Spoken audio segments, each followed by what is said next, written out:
On July 11th, 1973, at 11:30 p.m., 17-year-old Susan Wickersham dropped her mother's car off at the restaurant her mother was working at the time and left to wait across the street for her friends to pick her up to drive her home. When they didn't arrive, she decided to walk home, and she was never seen alive again. Welcome to Investigating the Northwest, where I explore various mysteries of the Pacific Northwest. And this video is about one of Oregon's lingering cold cases. Susan was born on November 21st, 1955.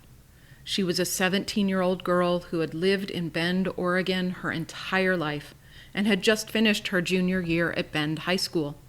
She was known to be very friendly, with a bubbly, outgoing personality. Detective Mark Mills, one of the detectives on Susan's case, had actually gone to high school with Susan. He said that, quote, "Susan was happy, free-spirited. We would occasionally be at the same lunch table. It was sad when Susan went missing, and a shock when the town learned how she died. It was disturbing for our class of 1974, end quote. Susan had good friends, a loving family, and a bright future ahead of her, but she never got to experience that future. In 1973, Bend, Oregon was a small rural town with a population of about 37,000. There was only one high school, so every student knew of each other. This was a town that felt safe. Everyone knew each other, they trusted their neighbors, and strangers stood out. But this sense of trust was about to change. On July 11th, 1973, Susan was said to have been driving her mother's car around town with a friend. Other reports say she was at a party with friends, but either way, she had her mother's car and knew she had to bring it back to her mother at work before the close of the restaurant.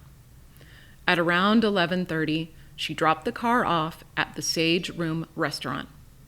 That restaurant no longer exists, but was located at 855 Northwest Wall Street in downtown Bend. Susan's mother asked if she wanted to wait until the restaurant closed so they could ride home together. But Susan assured her mom that her friends were going to pick her up and drop her off at home. Susan left the restaurant and walked across the street towards the Owl Pharmacy. When her friends didn't show up, Susan decided to walk home.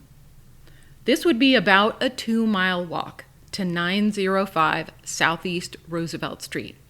She was last seen walking away from the Owl Pharmacy towards Franklin Street, and she was never seen alive again.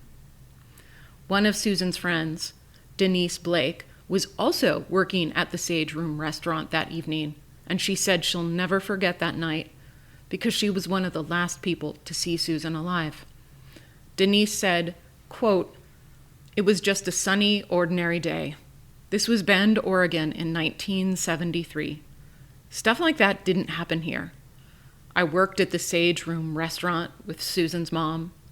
She came in that day and we said hi and exchanged greetings. A couple minutes later, I was waiting on a table and I saw her standing across the street in front of what was then the Owl Pharmacy. And the next time I happened to look out the window, she was gone," end quote. When Susan's mom, Sharon, arrived at home that night, Susan wasn't there. Susan was reported missing, but the sheriff's department didn't initially suspect foul play. One local newspaper stated, quote, "Disappearances among young people, according to police, are a dime a dozen, and it was thought that Sue Wickersham would turn up soon," end quote. Susan's sister Rhonda said, quote, "The police tried to tell them she had run away. I just don't think they took it real seriously at the time. We knew better," end quote. Susan's parents traveled all over Oregon searching for Susan. They handed out posters everywhere they went and spoke to as many people as they could, hoping for new information about Susan. The family felt that the police had lost valuable time and evidence in the initial years after her disappearance because they believed she was a runaway. The police, however, said that they followed up on numerous leads after her disappearance. They received many reports of possible sightings in Bend, Klamath Falls, Portland, and Vancouver, Washington. They investigated every tip, but none of those sightings were Susan. On January 20th, 1976, 3 years after Susan disappeared, a man was gathering firewood in the forest of South Bend when he discovered a partial skeleton. These remains were found near a cinder pit and behind a truck weigh station off Scale House Loop Road. The skull had a bullet hole behind the right ear. At the time, the authorities couldn't even tell if the skeleton was male or female and sent the remains to the Portland Medical Examiner. Within days, the ME determined the skeleton was a female in her late teens or early 20s, and she had been shot with a small caliber gun, possibly a .22. The police highly suspected this was Susan, but they were still seeking her dental records for confirmation.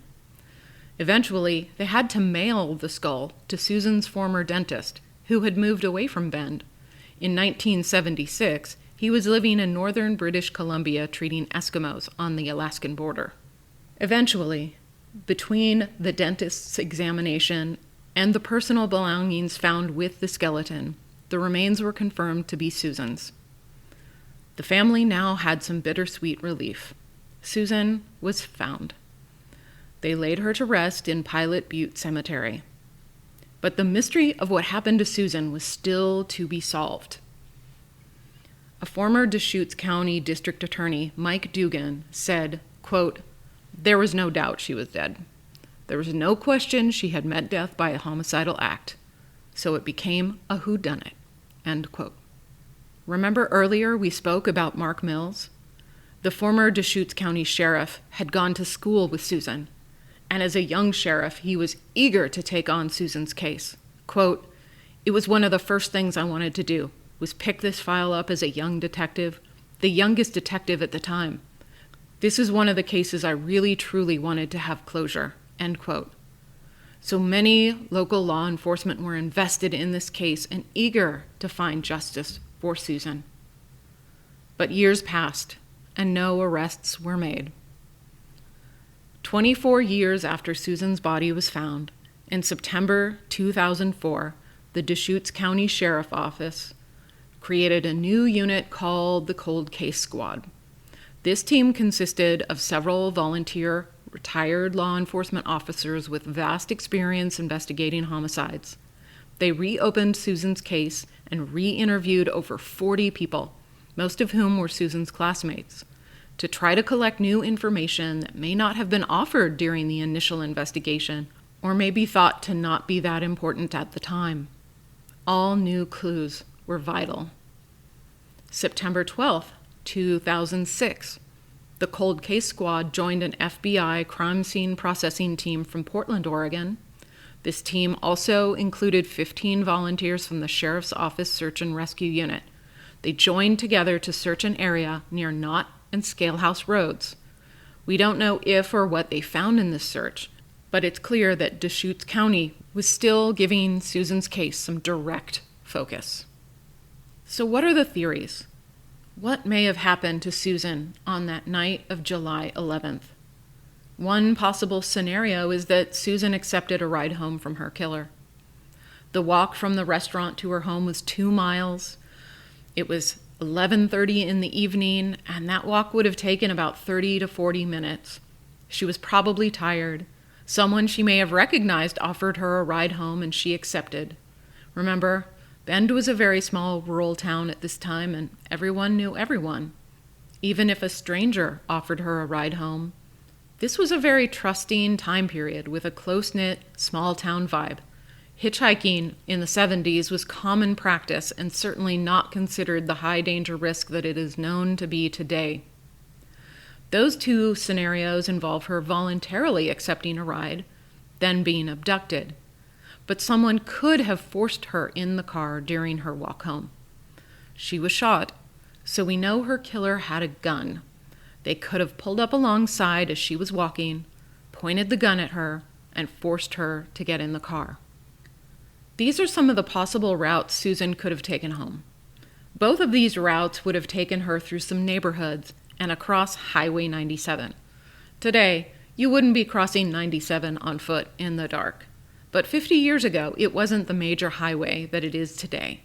It was likely a much less busy road. However, it's important to note on these maps how close these routes were to the freeway because of where she was later found.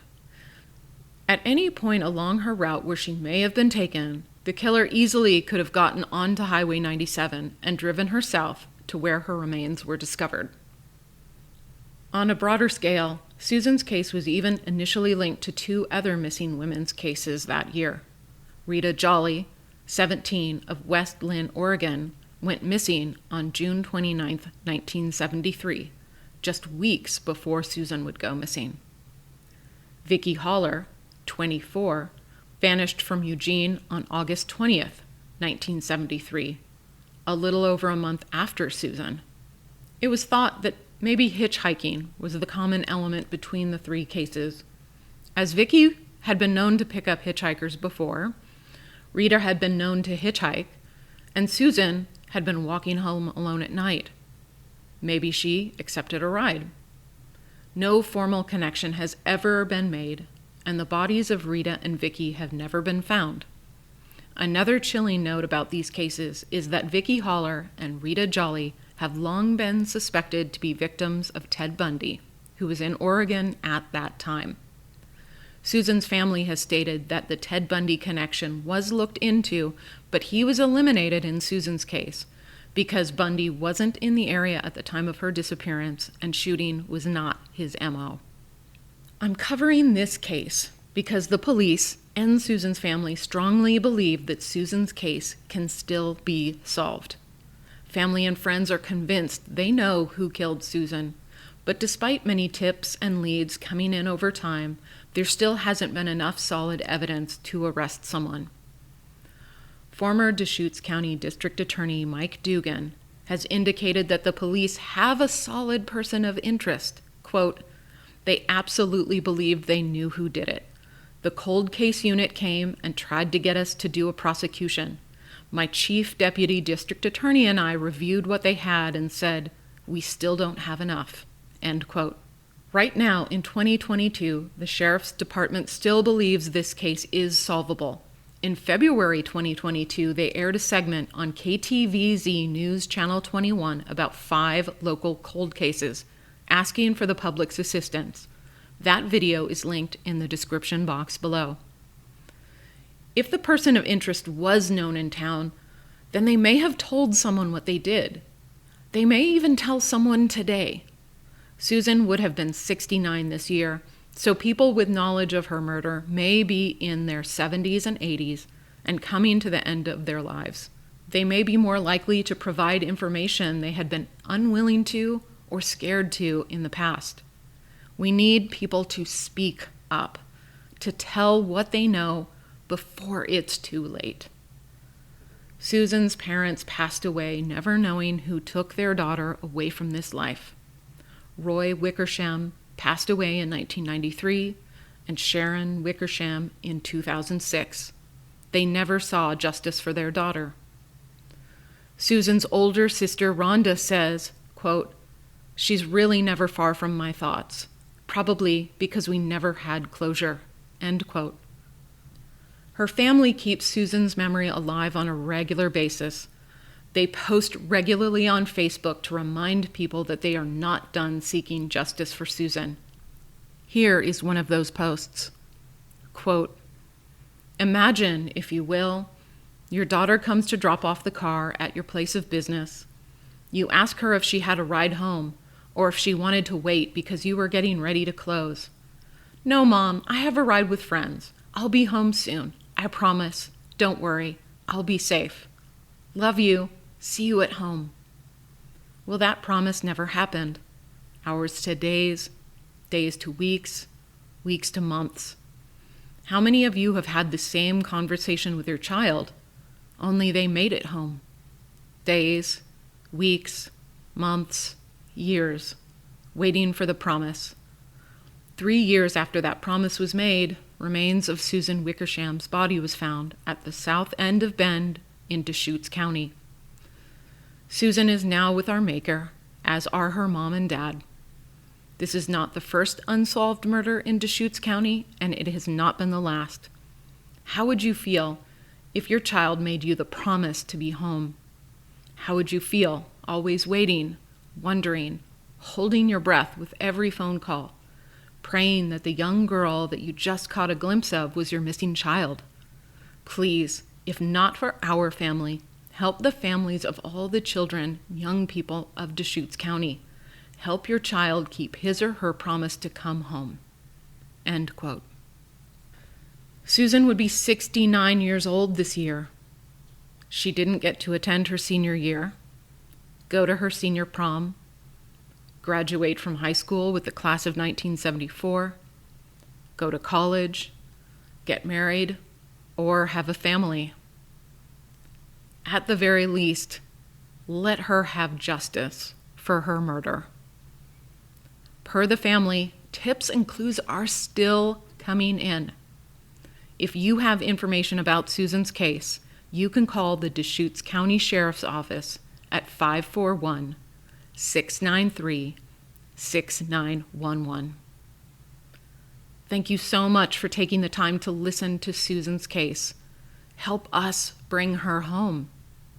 If you enjoy hearing about the mysteries, history, and legends of the Pacific Northwest, make sure to subscribe and select the notification bell so you'll receive an email whenever a new video is posted.